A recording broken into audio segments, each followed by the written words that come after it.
The sun dipped toward the horizon, bleeding orange and purple light across the calm, endless expanse of the ocean. Aboard the yacht, the only sound was the rhythmic, low hum of the engines and the soft clink of glass against glass. Guests leaned against the railings, watching the water turn to liquid gold, the atmosphere heavy with the ease of a perfect afternoon. Then, the air shifted. A thin, acrid scent cut through the salt spray. It was faint, a phantom whisper of something wrong, but it grew sharp and insistent within seconds. The laughter on the deck faltered. A piercing, mechanical shriek erupted, tearing through the tranquil air. The fire alarm. Red lights began to strobe against the polished surfaces, casting a frantic, pulsing glow over the deck. An automated voice boomed through the speakers. "Fire detected. Please proceed to your muster stations immediately." The glass of wine in a guest's hand shook, the liquid spilling over the rim. Every movement on deck became jagged, the easy grace dissolving into a focus on survival. Panic rippled through the deck, a cold, sharp shock that made the guests stumble. Some froze, eyes wide, staring at the flashing red lights, while others surged toward the stairwells in a disorganized rush. The air grew thick with the sound of rapid, heavy footsteps and the sharp, frantic intake of breath. Then, the crew appeared. They did not run. They moved with a steady, calculated pace that cut through the confusion. They stepped into the flow of the panicked crowd, hands raised, voices calm and commanding. "Stay together. Follow the marked paths to the muster stations." The sensors had already pinpointed the source, and the information was flowing instantly to every handheld device on the bridge. The crew checked their screens, their faces set in grim, focused lines, and began guiding the guests away from the heat zones. They moved with the efficiency of a machine, directing the flow of people toward the designated safe areas. The initial chaos began to dampen, replaced by the sound of rhythmic, guided movement. Every guest was accounted for, their names checked against the manifest as they reached the assembly points. The fear remained, but the frantic, aimless energy was being channeled into a structured, disciplined response. While the guests moved toward the muster stations, the response team turned toward the heart of the ship. They pulled heavy canisters from the bulkheads and secured their breathing masks, the rubber seals pressing tight against their faces. The air in the corridor was already thick, a gray, swirling haze that tasted of scorched plastic and ozone. They moved toward the source, their boots heavy on the metal deck. At the same time, the bridge crew executed a critical maneuver. With a series of rapid commands, they triggered the emergency shutoff for the entire ventilation network. Steel dampers slammed shut throughout the vessel, cutting off the oxygen supply to the labyrinth of ducts. The hum of the air conditioning died, replaced by a sudden, heavy silence. In the engine room, the team deployed the high-pressure water mist system. A fine, dense fog erupted from the ceiling, instantly cooling the superheated air. Every movement was calculated. They worked in the dark, navigating by the glow of emergency lights and the heat signatures on their monitors.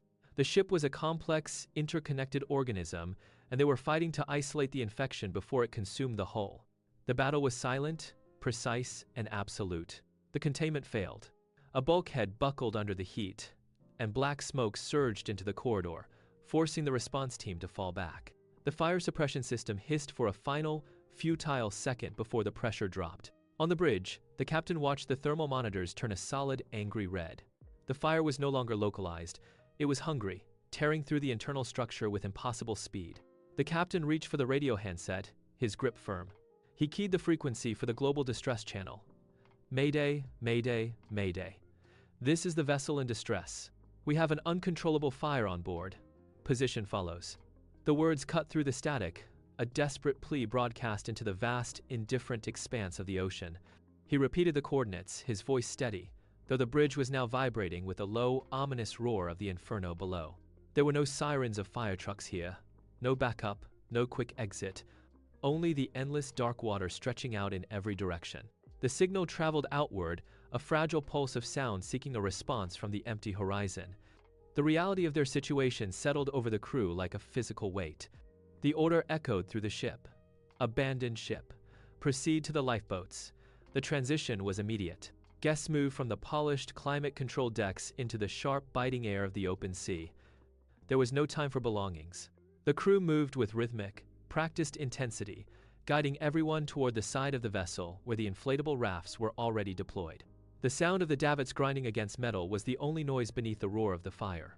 One by one, the lifeboats hit the water with a heavy splash, bobbing violently in the wake of the burning yacht. Passengers stepped off the grand, multi-million-dollar structure and into the small, cramped confines of the rafts. The contrast was absolute. The yacht, once a symbol of absolute power and comfort, was now a towering, smoke-choked silhouette against the darkening sky. The heat radiated outward, warming the faces of those huddled in the boats, while the ocean spray cooled their feet. They looked back as the lines were cast off. The luxury was gone, replaced by the raw, cold reality of survival in the middle of an indifferent sea. They were no longer guests, they were survivors. The yacht was no longer a vessel, it was a furnace. From the safety of the rafts, the passengers watched as the main deck groaned, the steel buckling under the relentless, white-hot pressure of the fire.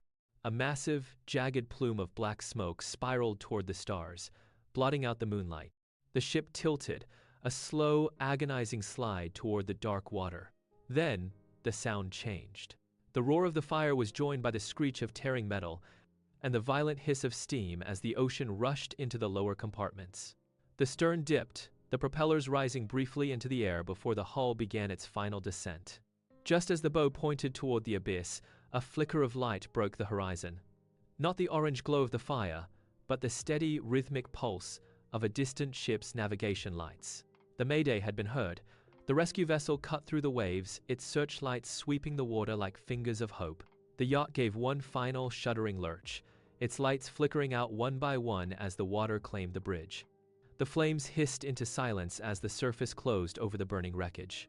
A whirlpool spun briefly, a dark, swirling eye in the ocean, before the water smoothed over. The palace of opulence was gone, leaving only the bobbing rafts and the approaching hum of the rescue ship's engines. The rescue vessel loomed large, its steel hull a stark contrast to the fragile rafts. As the passengers were pulled from the water, they looked back at the empty, dark horizon. Nothing remained of the floating palace. The ocean had reclaimed its space, indifferent to the cost. It is a humbling truth. No matter the precision of the engineering or the weight of the investment, the sea remains the master. Fire is a raw, untamed force that respects no luxury. It turns the most advanced creations into wreckage in a single, merciless heartbeat.